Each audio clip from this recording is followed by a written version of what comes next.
my children are on my album, right? I want their grandchildren to enjoy hip hop. They don't have to.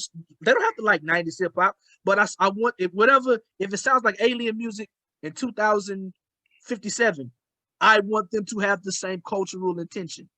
Right. The intent, man. I'm all about intent. Like, and what you're saying is so real. Like, sometimes, I'll let a person slide on saying some foul shit or some stupid shit because, I'm really big on respect. And if you disrespect me, then, it's either fair game for me to come at your ass or it's fair game for me to say, I'm just not going to fuck with you because I don't do that to people. But a lot of times when I'm getting into it with people, I say, what was your intent behind what you said and what you did?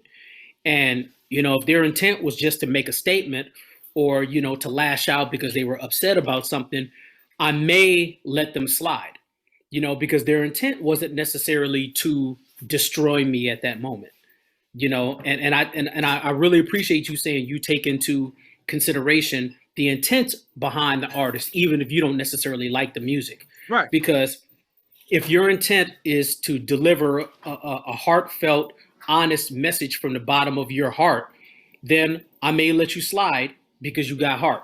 If the record wasn't that dope, and I've had to let people slide on, like, man, Homeboy's verse wasn't as good as so and so's, but I'm gonna let him slide because he got heart. I see what he was trying to do there.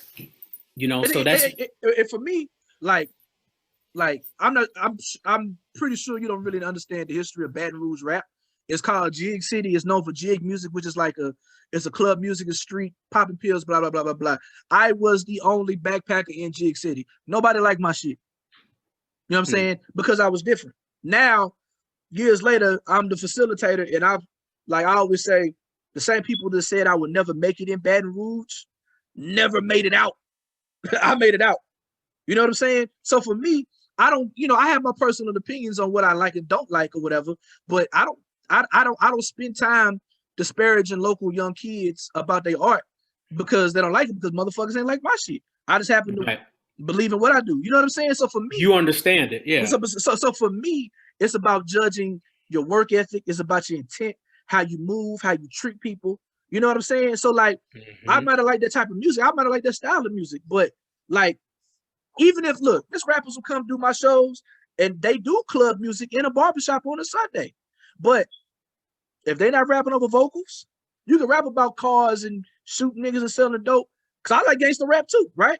So I'm not I don't allow no homophobia, and I'm cringing. I'm cringing because I fight to pull the misogyny and sexism out, whatever. But I'm still trying to find that thin line of when I hear rappers talk about bitches and hoes. Like, I'm still struggling with that myself because I want to maintain a safe space, but ain't no homophobia, ain't no whatever. You know what I'm saying? But so if you want to talk about some ratchet hood shit, cool. But I want to, because look, my all-time favorite rapper is Biggie Smalls. Well, only because he would be my GOAT, but he died at 24, right? He didn't give me enough music, right? But Biggie said nothing positive. Yeah. Biggie said, but he was so damn skilled at what he did, it didn't matter.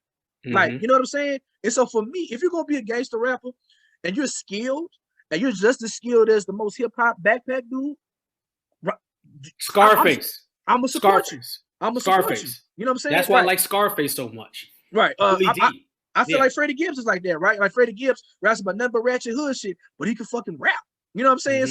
So that's what I really try to push. Like, I'm really in the spirit of, like, I take my personal, like, socio-political politics aside, but I'm really about pushing the craft of emceeing and the culture of hip hop. Yes. So you know what I'm saying? I want your intent to be, I want to be the best vocal performer I possibly can when I get up on this microphone. You know what I'm saying? That's it. I want your artistic intent. You know what I'm saying? I want to, your cultural intent to, look, if Kool Herc was in the room, he still would be proud of what I'm doing. You know what I'm saying? If Red Alert was in here, he would still hear what I'm doing to be like, okay, that ain't what the Juice Crew was doing, but he's still busting. Right. He's still busting. All right, man. Right. No, you real, man.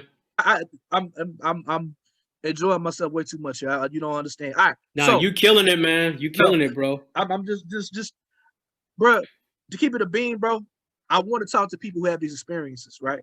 So, like, you know, I can talk to a brick wall all day. So it feels good to talk to somebody who is a master at their craft with these experiences and be able to have a couple amens and even learn. You know what I'm saying? No, man, you doing it, and I'm really glad that you picked that song. That's an interesting one.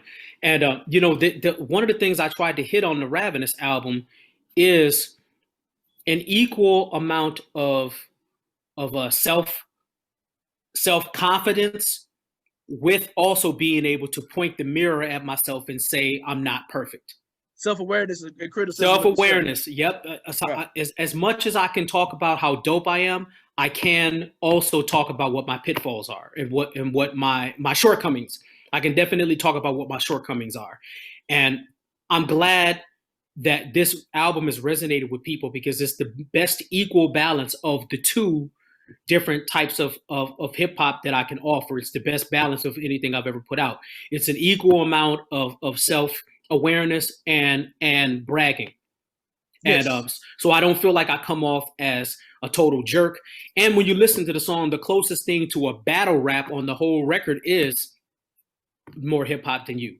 The other songs, like I'm known to be a battle rapper, you know, so for me to make a record that's not a battle rap record, I felt really good about being able to still be skilled and show my skill level, but not have to resort to saying everybody else is whacker than me, you know, and I really tried to pull that off on this record, and I feel like I really did a good job of it.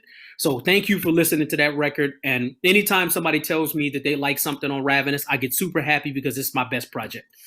And I definitely understand that because I'm really proud of my joint. Okay, I'm gonna table that because it's another thing that we have in common too, but I'm gonna table that for after this. Okay, so look, that we keep getting better as we get older. Yeah, 100%. We have, I'm so glad we made this connection. Okay. So we saw the first video. I want to say that was in Denver, 2015. You look a lot different now. First of all, you look great, black man. You look great. Thank you, my brother. Thank you. So the other thing, as it pertains to Ravenous, is your physical health. Right? I heard you talking about it with Blueprint on Super Duty Tough Work, but you talk a lot about your physical health, right? So I want to play this song, this video. I heard the song, I haven't seen the video, right? But I'm gonna play this video to Eat to Live or what have you, and then I want to talk a little bit about your physical health journey and how it's impacted your live show. Cool. So you haven't seen this video yet? I have not seen this video. Okay, dope. Okay. So am I in for a surprise, bro? Just watch it. I think you might like it. Okay. All right. I haven't seen it in a while either. So. Okay, here we go. You've been taught how to be obese. You've been taught how to have mood swings. You've been taught how to be angry. You've been taught how not to focus. And this all comes from your diet. I can't show you I've gone out and sold rocks, but I rock shows that sold out. Had no doubt the fact holds clout, and it did had a shift. That is when we met Ravenous. Some greed for more gain, but avoiding best practices. Staying relevant, I've learned is difficult. People saw me turn cynic, so concerned and hit the phone. Said I should channel frustration through the words to give a goal. And be sure to keep some material squirming in a vault. I stopped refusing fame and claiming didn't want the loot, when honest choosing to wait and take them both for my contribution. Used to rely on poison and gimmicky shock value. Grew to notice positivity rocks crowds too. Now less toxins got thrown in what I've told them. All info, thought, and ration consumed is not wholesome. This is true, like eating right leads to a different mood. I've always had an abusive relationship with food. Cried over spilled milk, loud shouting about it. Chewed the fat, cooked your goose. Wow, power outage. Had bigger fish to fry, proud how I route it. It's time I eat to live. No doubt found about it. Cried over spilled milk, loud shouting about it. Chewed the fat, cooked your goose. Wow, power outage. Had bigger fish to fry, proud how I route it. It's time I eat to live. No doubt found about it. Time for a change in my radius. Tired of people referring to me as heavy set, big boned, chunky, pudgy, thick, healthy, and husky. Often look back and laugh at how every selfie was chubby. Either way, leaves today or stays with me. me. Could have been the next rapper to die before age 50. Neglect for long-term effects while the fort rate in daily calories higher than Nas's child support payments. Fast food is cheap, but purchase organic. I'd rather spend more and live longer, or spend less and die faster. This lifestyle forbids I become upset that an ice pile of veggies costs the same as a hunk of flesh. Meat and dairy deleted when I receded and cheated. I've said, sure I can eat this, doesn't mean that I need it. I just extended my life, bruh. Magically, I'm down 75 pounds. Congrats to me. I'm a tough egg to crack, and they know this. You chick just got beef with a plant-based poet. Let's work out. But shine on demand, made focus on how I get to live. Now I can stay loaded. I'm a tough egg to crack, and they know this. You chick just got beef with a plant-based poet. Let's work out. But shine on demand, made focus on how I get to live. Now I can stay loaded. You know, Ben Franklin once said, eat to live. Don't live to eat.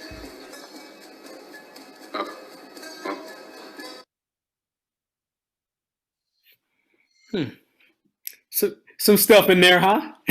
Some guts and shit. You bro, I'm gonna tell you how much I rock with you, bro, because I am not a blood and guts type person. But I'm watching it for you, bro. It's on the. I'm gonna tell you why this song really resonated with me. So, September 26th, I want to say, 2018. Found out I was pre-diabetic, right? Scared the bejesus out of me. You know, I was at that time. I was 454 pounds. You know what I'm saying? Oh shit! I hit the gym immediately. I'm 6'4", so you know holy shit! You're that big? I'm a big motherfucker, bro. Oh my god! I didn't realize you was that tall. Yeah, I'm 6'4", right? So 450 pounds, right? So you know, I played basketball in high school, just got away from me, and and I saw what was contributing to my weight gain, like it is, like the same time my metabolism is slowing down, the more I'm touring. So you know about those tour diets, right?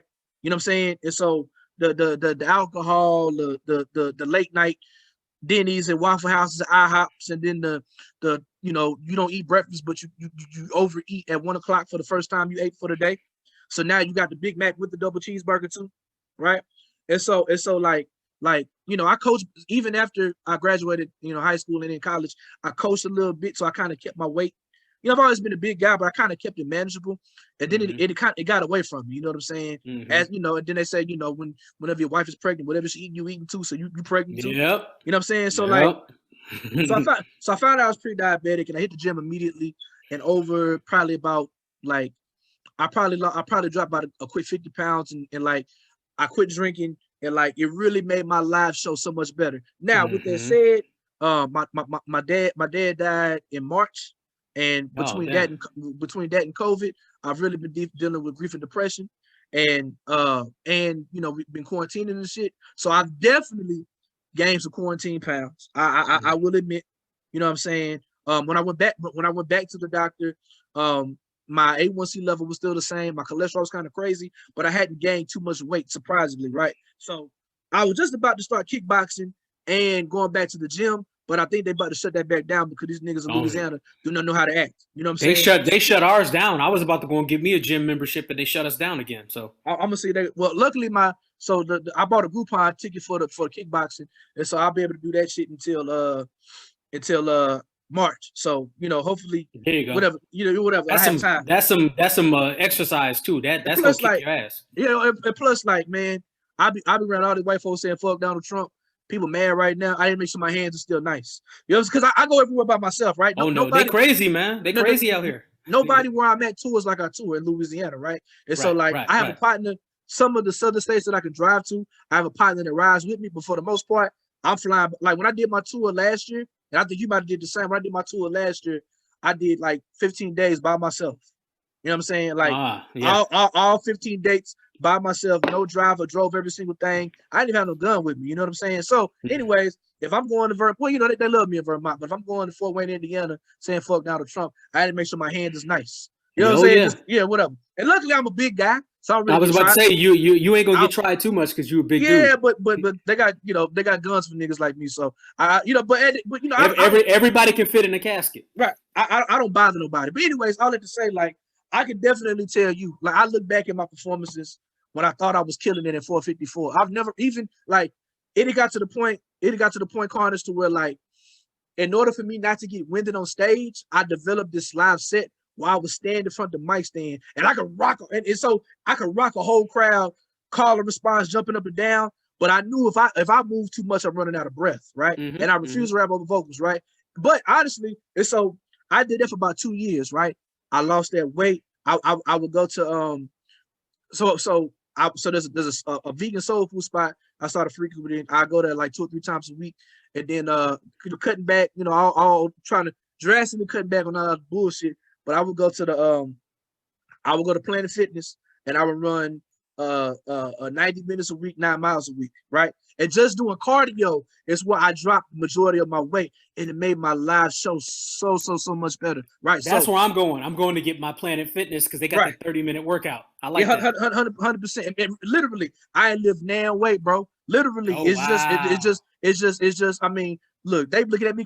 They see this big old dude on this elliptical, literally running 10 mile splits.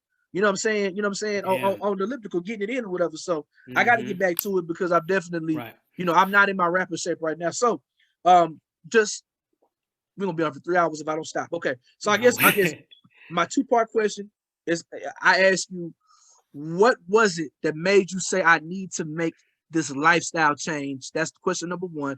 And then question number 2, how has that positively affected your live show? Okay. I, at my biggest weight, was close to 300. I was about 340 pounds. And I'm only 5'8". So carrying 340 pounds at 5'8", big dude. So in 2008, I started losing weight. And I started teaching myself how to cook. And I was still eating meat, but I cut my portions down quite a bit.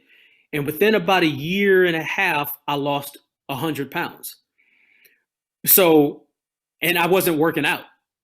So my gift and curse is that I lose weight easily, but I also gain it very easily.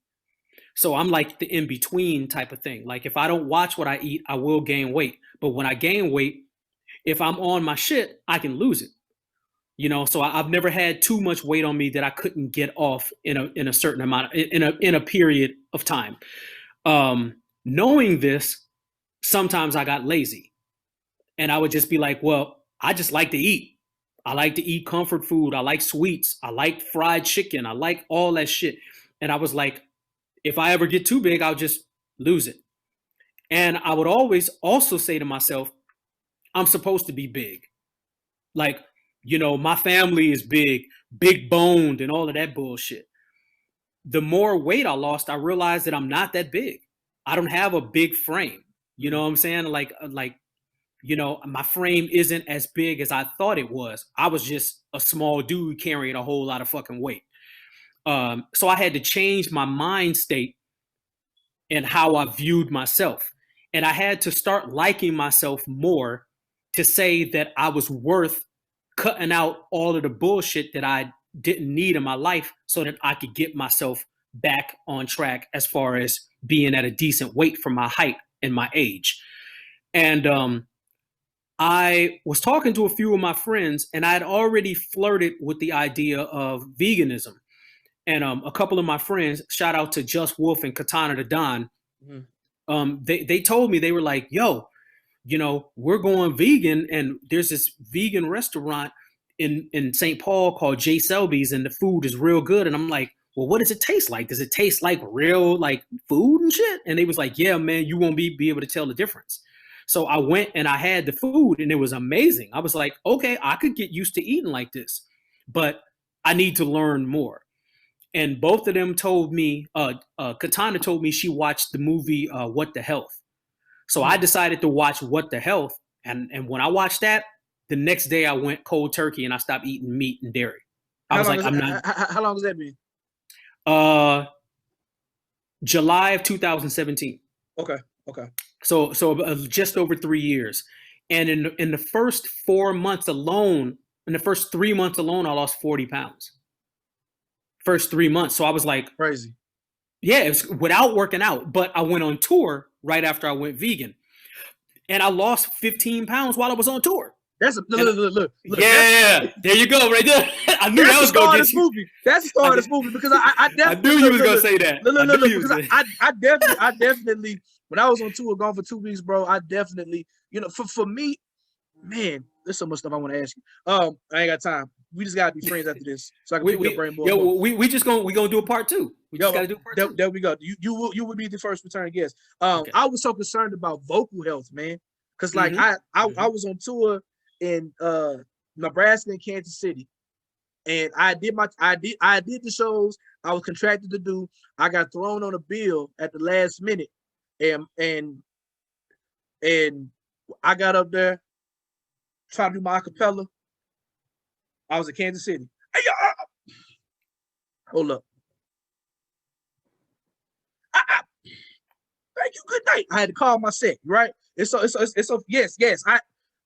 I don't rap with the vocals. I don't even have, all I have is show tracks, right? So I had to call my full 30-minute set, you know what I'm saying, in Kansas City, Missouri.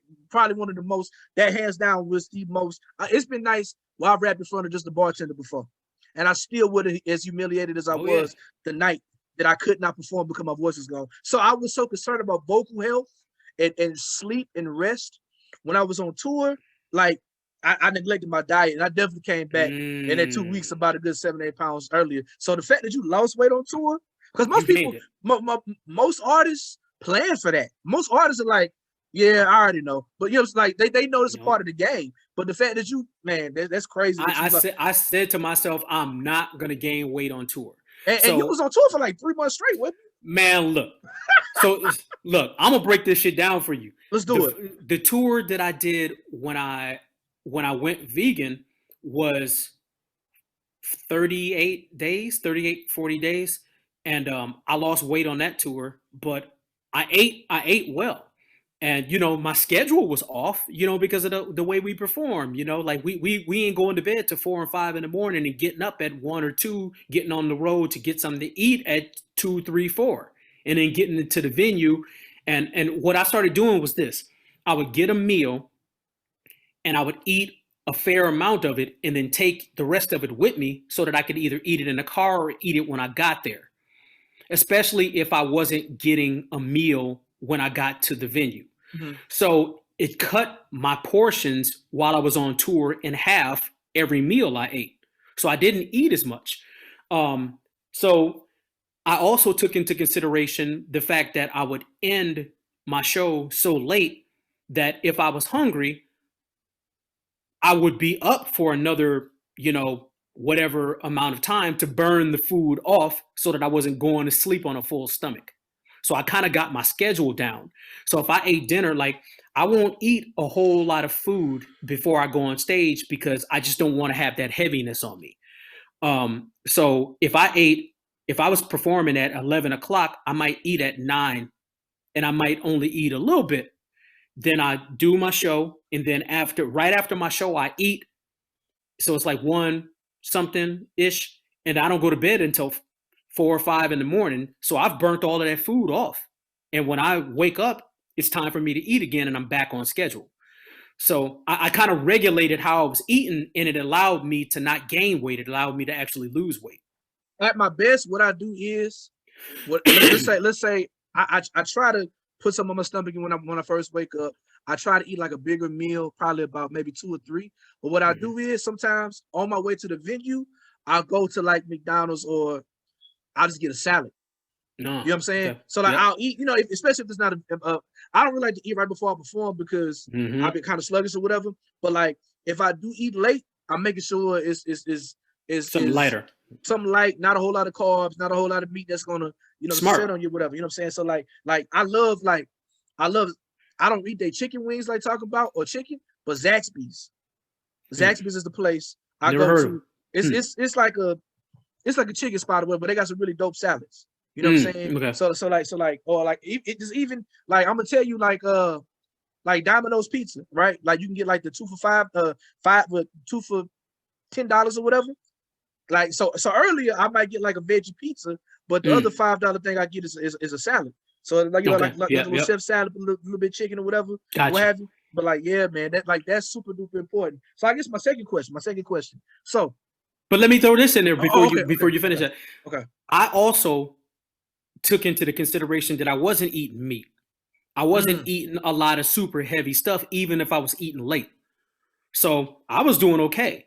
And once I started, like, I would even, like, if I got a burger, I would take one of the pieces of bread off, so it wasn't as much carbs, or I would get rid of the bread sometimes. Just really being conscious about what I was putting into my body, because of the time and the fact that I wasn't eating as much fried food and I wasn't eating any meat or dairy. I was already cutting off a lot of calories and shit, from the jump. So when I went on the tour and I realized that I wasn't heavy on the food, I wasn't overworked from eating, I could perform more freely. So it did make my live show easier. My breath control, I always had pretty good breath control, but when I lost weight, I feel like it got better.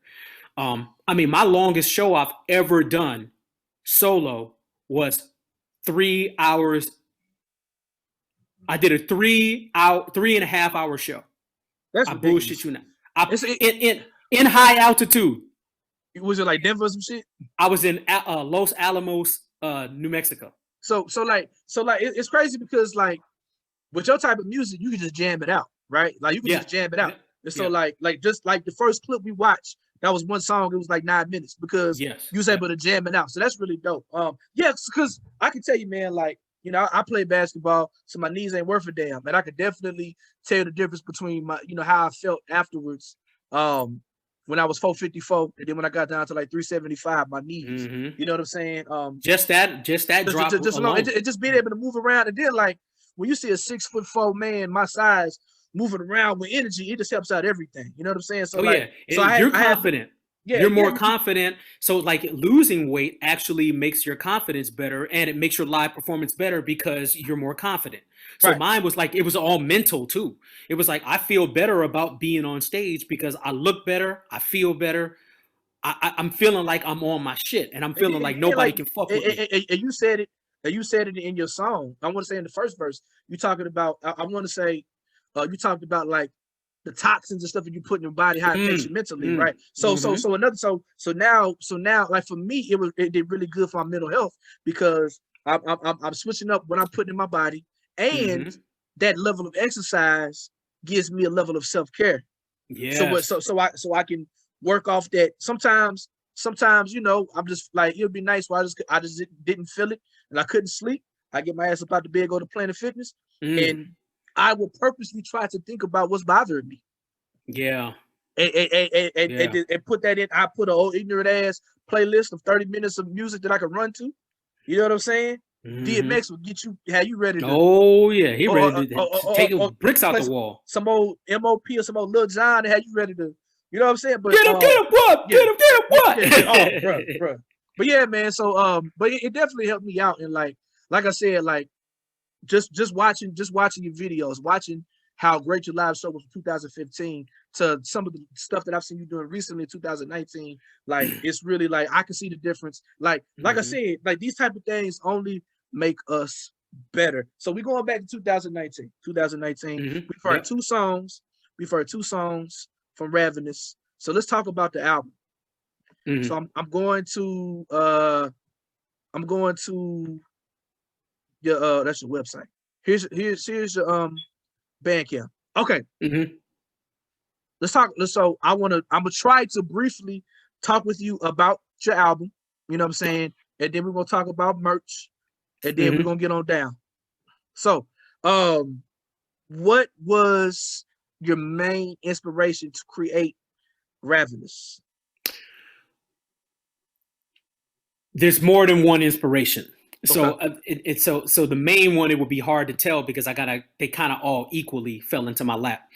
When I first came up with the idea of Ravenous, it was me rebelling against people who were saying that I was underrated, or, like, people would say, "You're so good, why ain't you famous yet?" Like, sometimes people will say things to you and make you feel like you out of place. You know what I'm saying? And when you start listening to it too much, you start believing the hype. You start believing the devil on your shoulder. So I started feeling like I was being neglected for how dope I was. So Ravenous was my way of saying, I'm a beast now. I'm hungry. I'm about to go and take everything I can get because y'all ain't giving me what I think I deserve. I'm not getting my just due. So when I first came up with the concept of Ravenous, it was about me getting my just due. And I was using being hungry as a metaphor for me exclaiming to the people that you guys ain't giving me my just due, so I'm coming for it now, guns blazing, teeth showing. But as I started looking at what I wasn't doing right, what I was neglecting as an artist and what I was neglecting as a career performer, I started realizing that I was the problem. It wasn't that people weren't accepting what I was doing, because the people who like me really like me. I started saying, what is it that I'm not doing?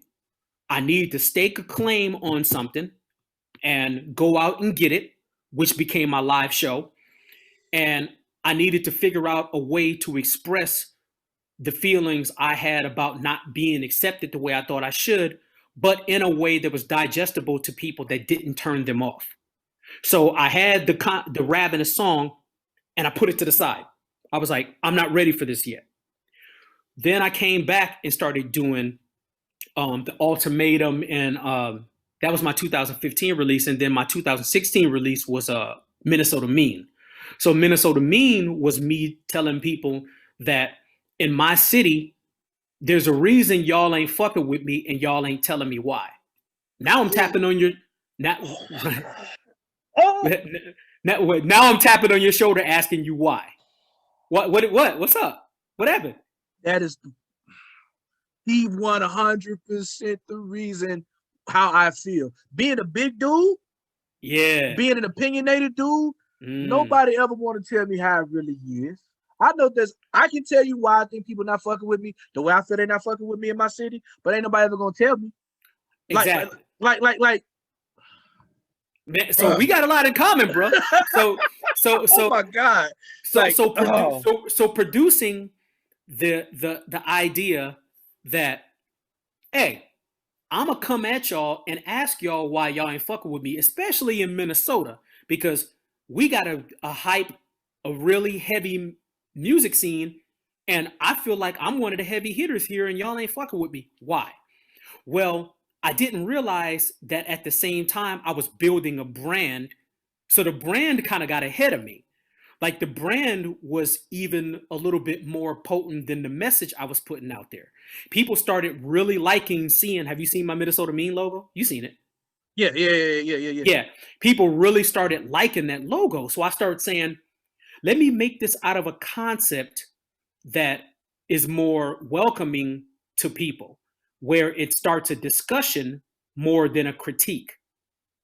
And I just shifted, there it is. I just shifted the focus on why I was tapping people on the shoulder, asking them the question. And I became really good at expressing myself to people, talking about the tough subjects, but talking about them in a very palatable way. Because like what you said, we big, black, scary ass dudes. People ain't really trying to fuck with us the way they should. They ain't really trying to talk to us about race. You know, they ain't really trying to talk to us about why police are afraid of us. They ain't really trying to talk about, we can keep going on it. But I said, if I could talk about this, but invite people to have a discussion rather than coming at them, I have a movement here. So it became the Minnesota Mean movement. And I ended up selling so much merchandise with that fucking face on it. With that big ass face with me in the middle of Minnesota, it became a thing where people started just calling me Mr. Minnesota Mean or Carnage is Minnesota Mean. And the hashtag started going around, and moving all this merch made me go, okay, I have that as a concept, but I can't just stay here. I can't just stay on Minnesota Mean because then I'm not advancing. Let me see what else I can do to expound on this idea, but still keep the attitude that y'all are not going to front on me. Oh, I see that I spelled Google wrong on one of my things. Oh. Thanks for pulling that up. I spelled goggle. You see, if you search the term Minnesota mean on goggle, I got to change that. Thank you for pulling that up. Oh, gotcha. So I said, how do I stake a claim on the live show, but at the same time let these people know that they need to fuck with me more because of how good I am? That's when I came up with the show stealer and the show saver. Those ideas and those concepts started happening to expand on Minnesota mean. So then I got Minnesota mean, I got the show saver, and I got the show stealer. I have all of these things that are staking claim on being superior in my line, in my field of live performance and my brand of hip hop. So when Ravenous came, it was the next natural step. It was like, okay, I've done Minnesota mean, I've done the show saver, I've done the show stealer. How else can I say, but at the same time say that I'm willing to work for the respect I'm asking for? I'm willing to work very hard for the accolades I'm saying you should give me. That's when the concept of Ravenous more so came together. It was me saying, I'm hungry, but I'm willing to work for it, so I'm not asking you for handouts. And when you see how good the product is, and you see how hungry I am, you're going to actually want to give me your money because you're going to feel like I deserve it. So Ravenous was that first step into the direction of being even a little bit more positive about me staking a claim on being good at what I for me talking my shit. Mm-hmm. But then at that same time, I went vegan, and I said, I'll use that as another metaphor. So now I have all of these different concepts and metaphors that play into being hungry. Then we decided to put the face on it of the beast. Now, when you look at the beast, it's clearly me. It looks like me. It is me. But the beast is actually what I am running away from. It's not me glamorizing the beast. It's me saying, when I get over myself, when I get over beside myself, when I get too on my own dick, this is what I look like. And this is not what I want to look like to the people. If I'm expecting people to buy my shit, I can't be looking like that. I got to be able to say to them, I'm good at what I do. If I work for it, are you going to pay me? So Ravenous is actually, that monster is what I'm running away from. That monster is the face of overconsumption. So Ravenous is not only about being able to stake a claim on being good at something, it's about being willing to work very hard for what it is I'm asking for because I stay hungry. But it's also a way of me saying, I don't want to get too beside myself, though, because the more I consume, the more I want. You feel it? 100% feel it, man. So your Minnesota meme was my angry black raps. Okay. Like literally, I wrote it like so. I dropped my album 2019, October 15th. Had a great first southern leg of my tour. Started picking it back up. I had about 45 gigs booked. Lost about 40K. You know what I'm saying? In touring. And then literally the day after I canceled all my tours, my father passed away. Right? Oh shit. And so like I'm at my parents' house in Oklahoma for about a month, and I'm pissed off. I'm not ready to write about my dad yet. But all I could think about is like, you know, you see the fair weather friends, you see the people who only want to fuck with you because you're the plug, you see who really fuck with you. And so I wrote a project. So I am a career conscious rapper. I don't really do battle rhymes. It's not my thing. I enjoy it, but that's not my thing. Right. And I was like, you know what? Let me write some battle rhymes. Right. And so I got it off my chest, like really like dropping my nuts and like staking my claim. You know what I'm saying? And so I definitely get what you mean. Like, and it's literally it's a 12-minute 4-song EP, no hooks. Nice. No hooks. Just I gotta get that. Yeah, no hooks. Just rap. You gotta give me rap. that. You know what I'm saying? I gotta add that. Just straight rhymes. Most of them are like 64 bar songs. I think on one song there's no hooks on it, but like there might be breaks in between the verses. But like it's just rapping, just getting back to like, I'm in the room that where I first started rapping at my parents' house, right?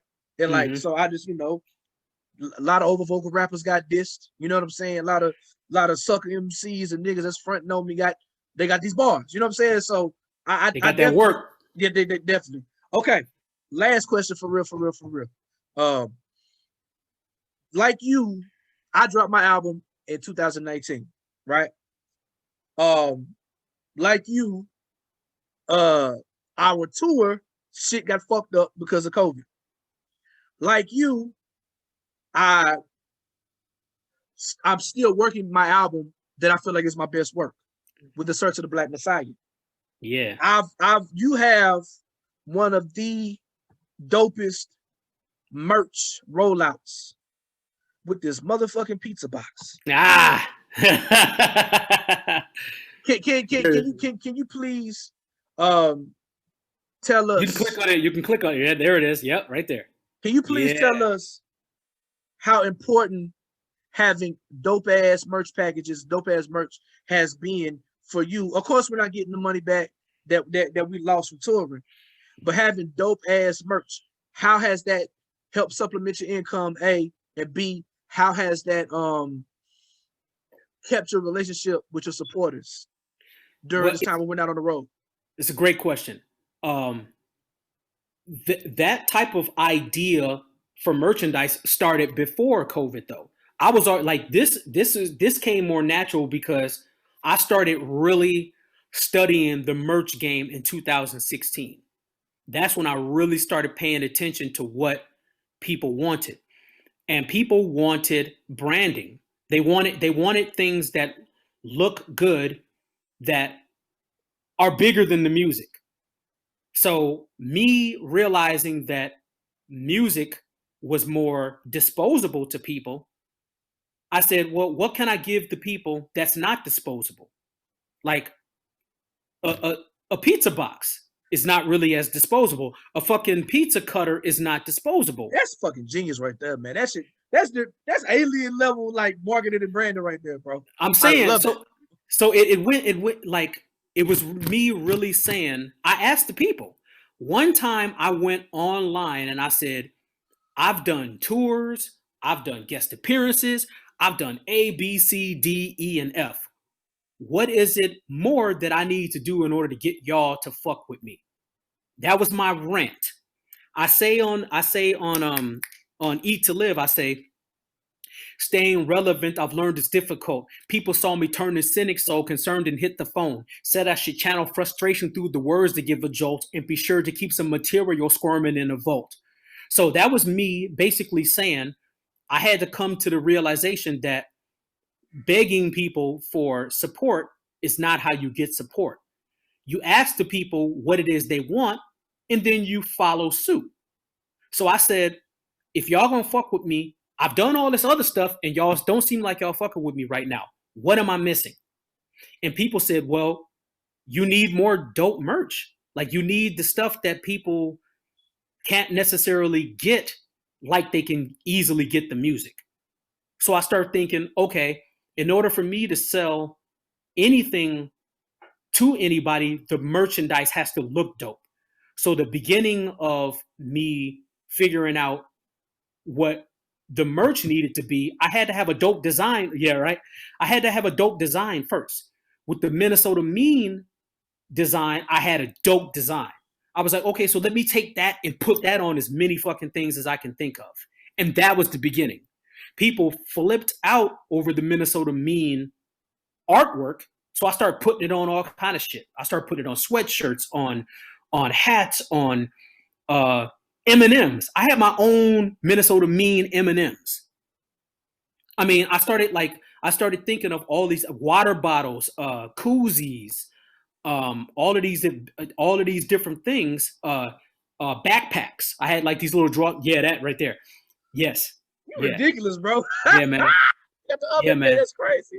And I tell you what, that oven mitt was one of my biggest sellers on my last tour. It's one of my biggest sellers. Because people look at that and like people come up to my merch table and they laugh when they see the oven mitt. They go, "This is the craziest thing I've ever seen." Like no artist I know has an oven mitt. And with Ravenous, it was a lot easier to do because all of these things go with eating. They all go with hunger. They all go with consumption. They all go with trying to do things so that you nourish yourself. So that's how the pizza box came. It was like, I want to do vinyl now. I've been selling, like I actually started selling my Ravenous album in 2018. October of 2018 is when I sold the first copies. I didn't officially drop the album. So now I'm giving away my secret. I didn't officially drop the album until March of 2019. Or May of 2019. That's when it became available on streaming.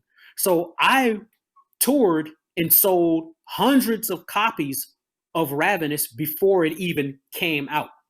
So I was already able to see that people was fucking with the album. So I was like, okay, now instead of stopping and dropping a new album, I got a new album on my hands again. And I've already toured it 3 times. So I kept moving. And when I got to a point where it was time to do vinyl, I had to say to myself, what can I do that I haven't done yet? So I hit up one of my homeboys. Shout out to my brother A Scratch. He's the epitome of developing unique merch packaging. This dude had an album that he did. It was about mental health. And he put the album on a flash drive and sold them in a fucking pill bottle. I'm like, what the fuck?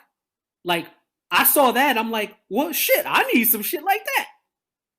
So I said to him, I was hanging out with him. I hit him up and was like, yo, he hit me up and told me he could get me some Ravenous stickers. So I was at his house and I was like, so I'm getting ready to do vinyl. What could I put my vinyl in that's unique that it would fit in? And he was like, a pizza box. It just came out of his mouth without him even fucking thinking about it. It was ridiculous. And I was like, exactly. I was like, exactly. So bro, you just fucked my head up, bro. The pill bottle shit. The pill bottle. Look, you think the pizza bottle is ill? The pizza box is ill. The pill bottle is iller than that, bro. I'm thinking like cost effectiveness. And so okay. So this reminds me of Superstition. He said when he was on tour with Blueprint in 2015, there was this white dude, like somewhere like maybe like North Dakota or Idaho, some shit like that. He was a white dude. He sold the most selling thing he had on his table. He's charging like $25 for a dog bowl with his face in the bottom, and the CD was like taped under it. He was like, "Yo, what the fuck?" He's like, "White people love their dogs." That's hard. See, I've been thinking about the dog bowls too. I just can't find them. But I'm thinking like that's dope. You could probably wholesale get 100 pill bottles for nothing. It just wrap your sticker around it. Yeah, that's what he did. He's a genius, bro. So when he said that, I was like, so then all the other stuff started coming to me. It start having me say, okay, I can't just put the vinyl in a pizza box. I have to do something else with it. So everything just started falling into place once. But the first initial idea was me to put a 12-inch vinyl in a unique package. That was the first step. Then the second step was me asking somebody who I know is good at packaging, what are some options? Me getting the answer from him sparked the idea that would lead to me creatively designing everything around the fact that I knew I would be putting my vinyl in a pizza box. So I said, the vinyl will go in the pizza box. I need a design for the pizza box. So I hit my boy up and I was like, the guy who does all my art, he's been doing all my art since Minnesota Mean 2016. I said, I need you to design me something that looks dope on a pizza box. Now, I can't make a pizza box itself, but I can get pizza boxes and have you design a sticker or something that will go on the box. And he was like, I got it. He took one of my old drawings, because you see the Live to Eat slip mat right there? The Live to Eat slip mat. Yeah. Right. that was originally the tour I did in 2000, in spring of 2019. I did the Live to Eat tour. Live to Eat is actually the first song on the Ravenous album.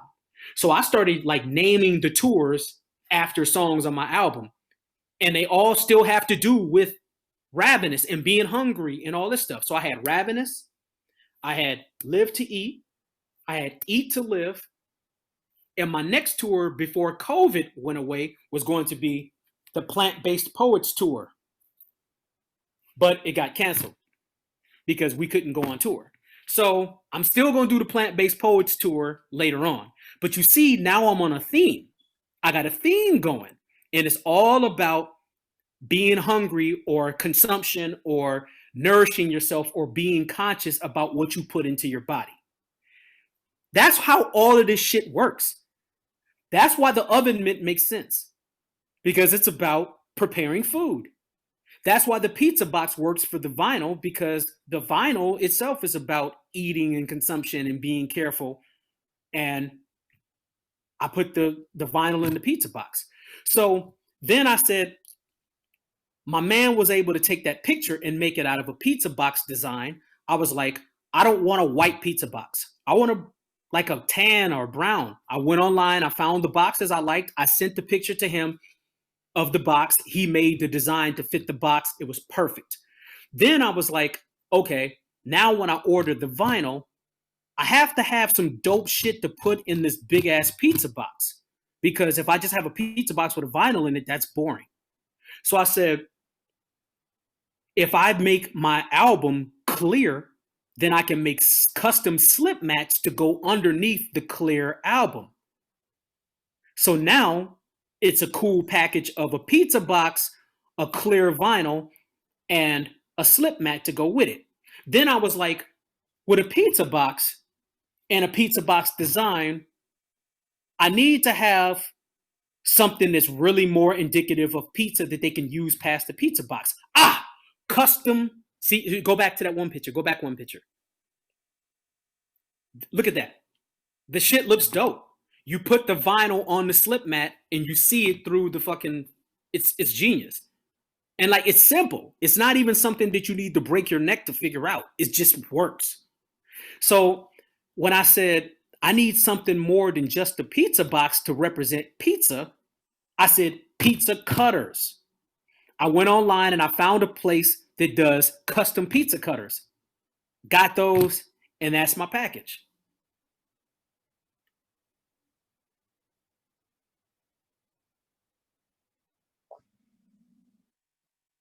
You see how it all comes together? Man, look, what you fucked my head up on. I love you, man. You're awesome, man. You're so fun to talk to. What you fucked my head up on, Carnage? You toured your album before you put it online. There you go. You literally toured. You toured as a source of crowdfunding before you released it online, and now you can you've already made your big bucks from the road. You've already done your inventory. Now you can spend on pizza cutters and oven mitts and boxes, because it's not something. The money has already been made. Already been made. And so now you can invest in higher end merch. Fam, I'm telling you this, bro. The last tour I did. This is genius. Oh my God! Like, no, the light bulb is on, bro. Look, the last tour I did was, you see that picture right there of me, my actual, that's of me, the Plant-Based Poets tour. Okay, so this is actually a picture I took when I was on the Live to Eat tour. I took that picture, and that is the picture that is the promotion for my Eat to Live tour.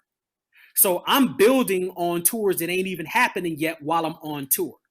I get the pictures that looked up, and you see I got the Plant-Based Poets. I'm pushing something new too at the same time that people haven't quite caught on to yet as my next movement.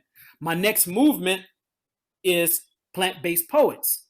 but I'm sprinkling it on them. I'm just giving them a little bit. Is there a reason why you got your real name on there? Is that part of the branding too? Yes. Or am I asking Here's too many why. questions? Nope. You asked me all the questions. Here's why. Because I do not introduce myself to anybody as Carnage. When I talk to people, whether I'm on stage or not, well, when I'm on stage, you call me Carnage. When I'm off stage, you call me Terrell. So I think it's corny for me. It's corny for me to wear something that says Carnage on it. It feels funny to me. It feels like I'm being pretentious, unless I'm on stage. And then like it's like a dangerous name too. Like, you know what I'm saying? Yes, Before so Marcel is my middle name, right? Okay. My name is Terrell is my middle name. There we go. My name is Brian Marcel Williams, right? My first rap name when I was like really I was Outlaw, right? And so like you know, I wanted, so when it was with some label stuff and I left that label. And so when I changed my name, I wanted to go by something closer. You know, I wanted it to be more based on me, and I didn't want my first introduction to be Outlaw, right? You know what I'm saying? Right. So I can understand you introduce yourself as, yo, what's up? My name is Carnage. It'd be like, what kind of mother, you know what I'm saying? Like, what kind of X-Men shit is this or whatever? You know what I mean? It did like the executioner too. So I get it. Like, I get it. That name was over the top on purpose. So I had on one of the songs on my album, Book Me, I have this line. I say, give you raw truth, I see no shame. Shake your hand, introduce, and use my legal name. I always thought that was a dope ass line. Say when I talk to you, I'll kill the stage, but when I get off stage, I'm gonna say my name is Terrell. Nice meeting you. And I'm not gonna wear something that says Carnage the Executioner on it, because to me it seems pretentious. I like to approach people when I'm approaching them personally as Terrell. Carnage is an extension of Terrell. It is not Terrell. Terrell is like Carnage is more Terrell than Terrell is Carnage. So the over umbrella of everything is Terrell. Carnage is a branch on the Terrell tree. So why would I flip it the other way? You know, so like when people see me, they see Terrell as Carnage. They don't see Carnage as Terrell. So I really try to be conscious of how I present myself to people when I'm not performing. Because when I'm performing, I'm playing the character of Carnage, and Carnage is a rough motherfucker. You know what I'm saying? Carnage does his shit. Carnage talks his shit. Carnage will eat your fucking face off. I don't need to be that when I'm not on stage. So that's why you get the Terrell. So I took those pictures knowing that I was going to need some dope pictures for my next tour that was coming, which was the Eat to Live tour in September of 2019. Now my album is out. My album has officially come out, but I've toured twice selling the album, and it's not even available for download or streaming yet. I made people buy the album before they could go and get it for free by not putting it online first. See how slick that is? So, now I can put it online, and I'll fucking you can stream it all fucking day long if you want. I don't fucking care. Because you made your money. Because I made my money. So Blueprint is who he put it in the most rudimentary terms, but he taught me what I learned from him, and I saw it like when I brought him to Baton Rouge. That's when I saw it up front. But I really saw what he was doing, and he did it with He did it with King No Crown, the movie. Yep. Dope. And he did it with the Two-Headed Monster album. Yep. Using touring as direct to fan distribution. Yeah. So he was saying how Super Duty Tough Work like rose his profile so much that his pre-orders for Two-Headed Monster was higher than it was with it was like I can't remember if you said it was higher, but it was comparable with the Rhymesayers album. Because of the other content he put out, it rose his profile. It was like, so man, I'm not going through fat beats. Fuck that. Like I'm going on tour. I'm doing these 70 dates, and when I'm in the city, all the money. When I'm in these cities, I'm gonna drop these records off. I'm gonna do in stores. So, but the touring, the music, with your merchandise, and then when you're off tour, so you're already selling an album. When you're off tour, then you drop the albums. And then you put it on streamers, and after they've streamed it for a while, now I'm gonna hit you with the high-end merch because the money is up. Yeah, and let me add some more to that. Oh my God. That tour that I was on, family. That tour was 61 dates. I did them all by myself. Nobody went with me in the car the whole time. I booked the whole thing, and I ended on my birthday, bro. Look, so I ended the tour on my birthday with a live private show in Minneapolis. listen, man. My grind, man. Listen, bro. I'm gonna tell you why I appreciate this conversation. I'm the only person from here that really tours the underground circuit, right? Mm-hmm. One of the hardest things that I ever did was booking my 2-week tour, right? It was hard because there's no. I remember seeing you talking about it. I remember there's no blueprint for it, right? There's nobody else doing what I'm doing, and I'm still like you know, it's one of the other difficulties. Like, of course you're your own man. Of course you put your work ethic in, but coming out of a place like Minneapolis, the Twin Cities, where it has its identity of independent underground hip hop, whatever. You know what I'm saying? Like, and I say this as no disrespect to nobody else. If you see a Southern motherfucker rapping Ohio, he's probably worked harder to get there than anybody else. Right. Who come from Ohio, because we got to go through so much shit, right? So, like, so when you tell me 61 dates by yourself, I'm not.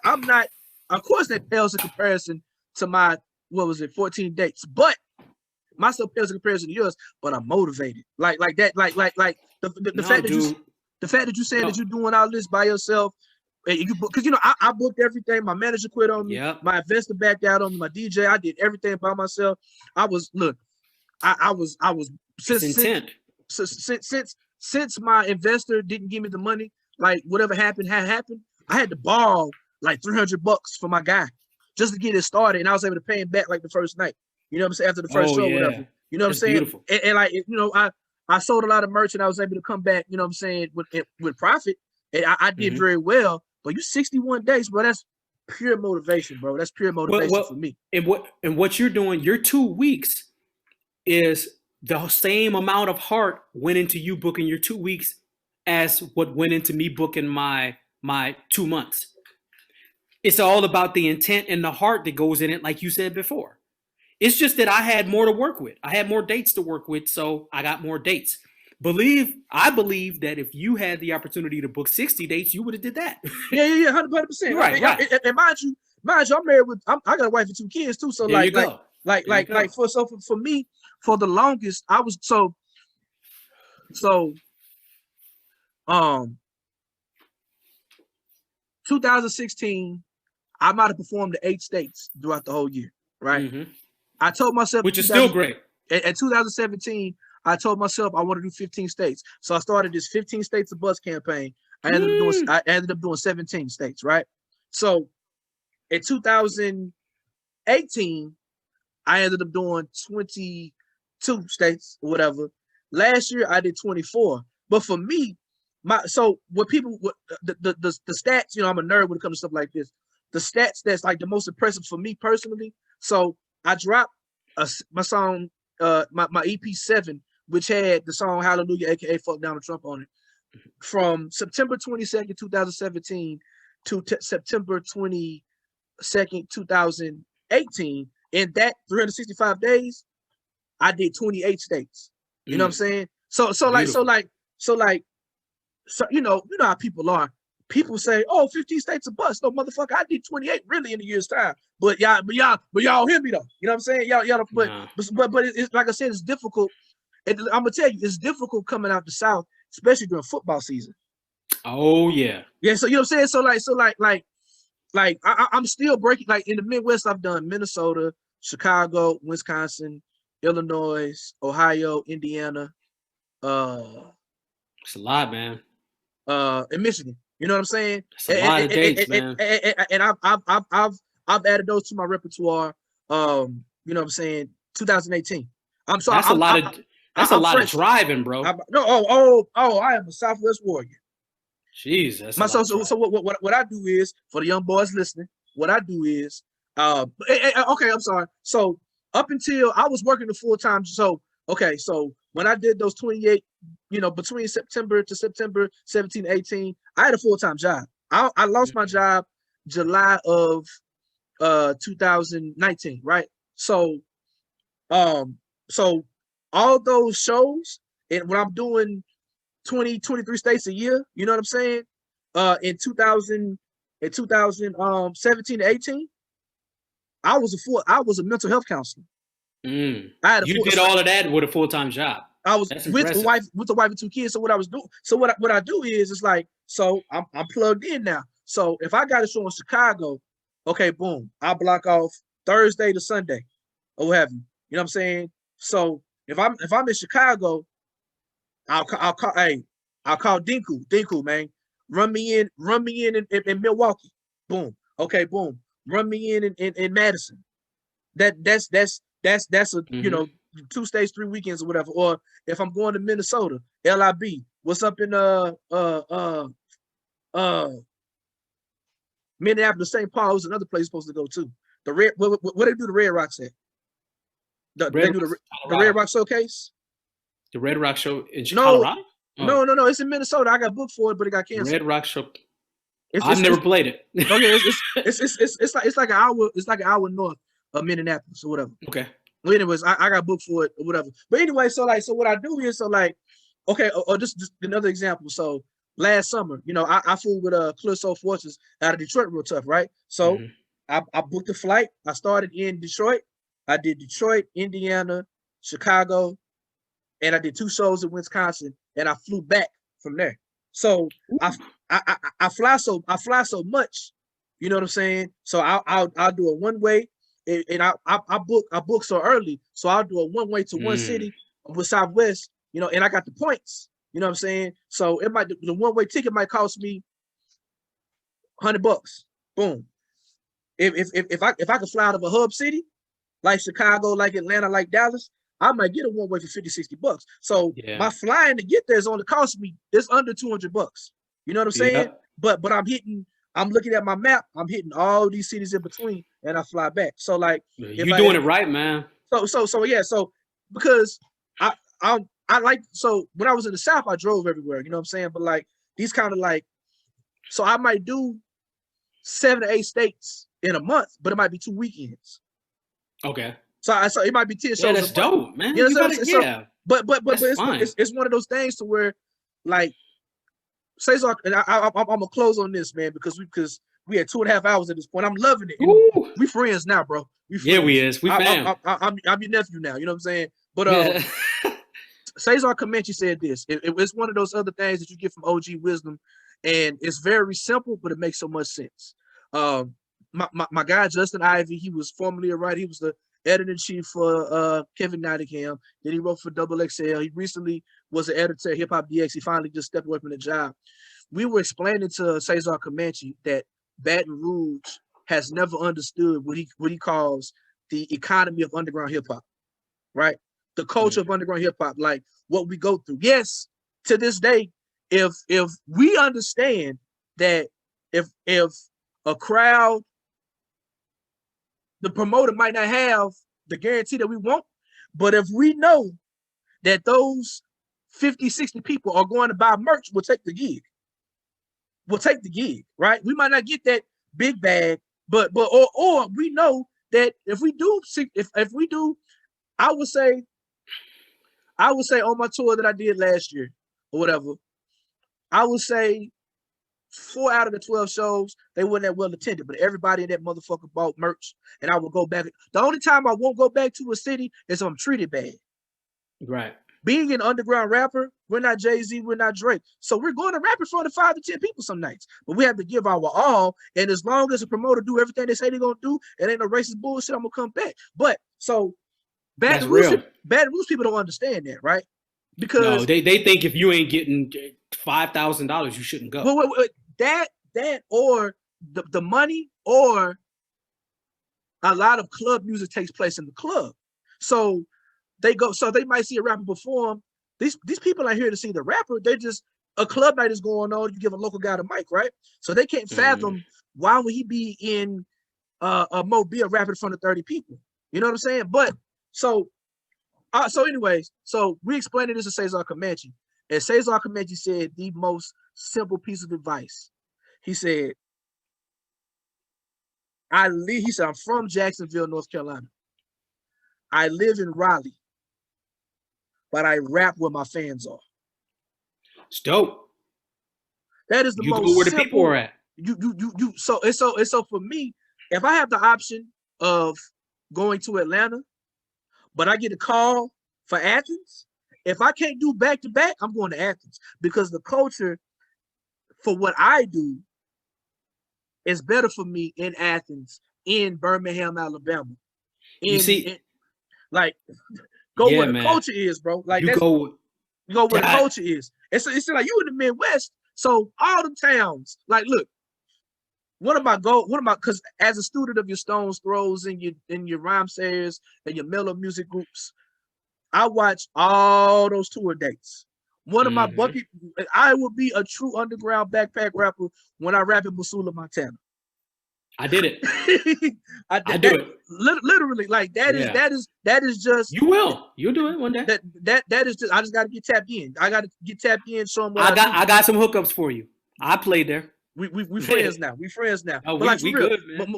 Missoula, Montana is just as much of my bucket list as New York was and as LA is, because all my favorite underground rappers gig in Missoula, Montana. All of them, every single, like, because it's a college town and they come out and they fuck with the underground shit. So for me, like, I've done all the major cities except for LA. You know what I'm saying? But Missoula, Montana is like, if LA is the last place I want to go, that's 1A. Missoula, Montana is 1B. You know what I'm saying? It can be done, and we're gonna do it though. I got a couple homies out there, and you know what's dope? What else is dope about what you said? Chief? How you say his name? I always mess it up. Cesar Comanche. Cesar Comanche. Yeah. My version of what he says is results versus numbers. It's a song on my record. I say it doesn't matter how many people are at the show. It matters how you impacted the people who were at the show. And how you engage with them. How you got from them and how they got from you. I have this line on there. I say, greater results await me, numbers can show. Perhaps I'm not underrated. I may be underexposed. Just that line right there. Then I follow it up later by saying, no pay to play, selling more, making more money on merch than in sale of tickets. Don't pay me for the work. Fine, you finna get these hands. I lied. I'm here to convert 9 into 15 fans. I heard that. Right. That. So the whole thing, the whole thing to me is, look, I've played a show where I had 7 people at the show and made $350 in merch. I've definitely been there before. Why would I not go there? Why would I not go? And they're going to tell 7 other people. They're going, and then it's going to be 15. The person that booked you, even if the crowd doesn't come out, they understand that you add to the quality of their event. Like, yo, this dude is so next time they come through, so when I did my tour, when I was on the road in 2019, I did this spot in Orlando called Uncle Lou's. He said, yo, you want the 60 cap room or you want the 200 cap room? I said, give me the 60. Give me the 60, because I'm not stupid. If I can get 30 people in the 60 cap room, it looks decent compared to 30 people in the 200 cap room, right? We had 75 paying customers that night. Ooh, boom. Smaller filled room. Boom. It's better than a big empty room. It looked so I came back. He asked if I wanted 200 again. You know what I'm saying? I was like, nah, give me the 60 again. The show was cool, but I'm gonna tell you why I was happy. And I didn't get a chance to talk to him. Swanberger pulled up. The homie. So, like, I understand Swanberger's history. I didn't get a chance. I'm kicking myself in the butt. I didn't get a chance to holler at him because he came through towards the end. But the fact he heard about me. He heard about me from coming last time. Mm-hmm. I was like, okay, I'm doing the right thing. I'm doing it because I learned about him. No, you're right. Work. You know what I'm saying? Yeah. So man. We all know the same people. And I got gems from both Swanberger and Blueprint. And one of the places that me and Blueprint actually bumped heads at is he said to me, and this is all love. Blueprint said to me, "You do it backwards." He was like, "You, instead of going on tour to promote your album, you lead with your tour to promote the album." And I was like, that works best for me because I don't have a major label deal. I've never had a way for people to hear my music like the way you had it with Rhymesayers. People know your record's coming out before you go on tour. People don't know what I have to offer until they see me in their town.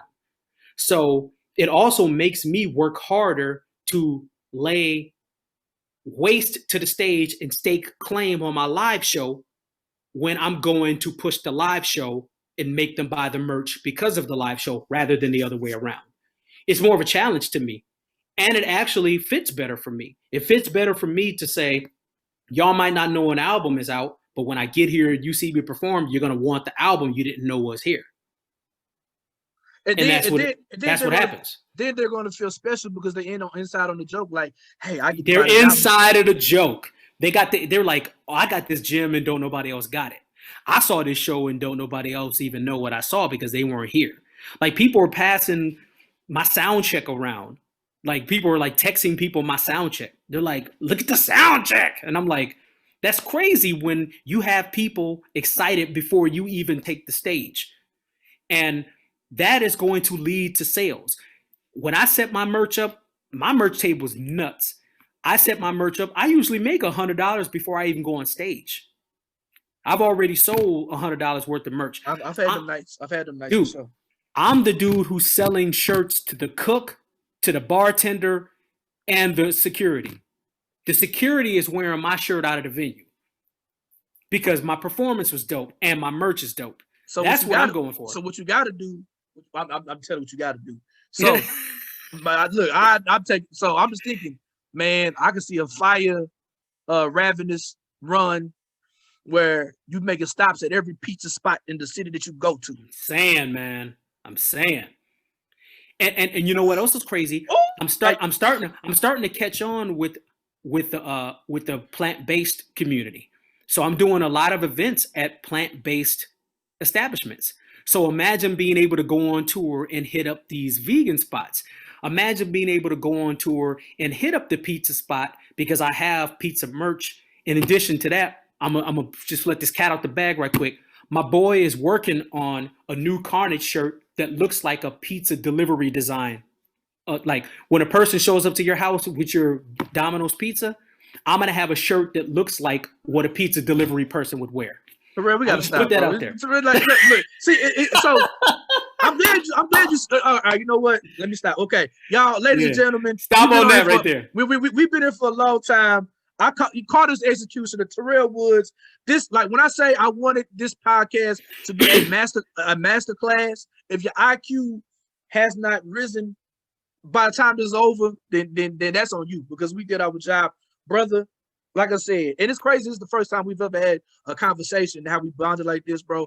I really appreciate you dropping the gems. Definitely when the world open back up, wherever I am, I want you there. Lord will, I can come with you wherever you are. We can plug it in. Like I said, you got the Midwest, I got the South. We can get it. And I'm probably gonna be hitting you up asking about some dietary stuff because I'm trying to get this bloody sugar about my body. You know what I'm saying? So I can play ball with my babies, man. All right, holler at me. Oh, really, before you, I definitely need to get down south. That is my least traveled area. So if you can let's do something. I think me and you need to come back and we need to do a show where it's like something about the Show Stealers or I'm going to do a return of the Show Stealer tour. Say no more. It's up. So either that or me and you need to do one where it's like, well, we make it seem like. And I'm gonna hold you about them beats too. Oh no, I got you on some beats, but we need to do something that's like the two titans of live show meet. Let's do it. Two titans of live shows and performance meet. And we go out there and we just go out there and we show them what's up, man. I think it's going to need to happen. And you fly, so flying you coming out here and doing stuff. I'll fly wherever you at. I'm a hop shotgun. We go like you that. Fly to fam. You fly to me. We get in my truck. We go and do some dates. I bring you back here. You get on the plane and go back home. That's the way that is. Tell them where we can find your social media. No-brainer. Where can we find your social media, bro?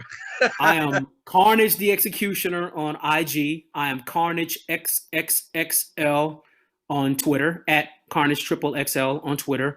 My website is carnagetheexecutioner.com, and you can carnagetheexecutioner.com, Google me, and find my Bandcamp, where there is more merch than a little bit for you to pick up on my Bandcamp site.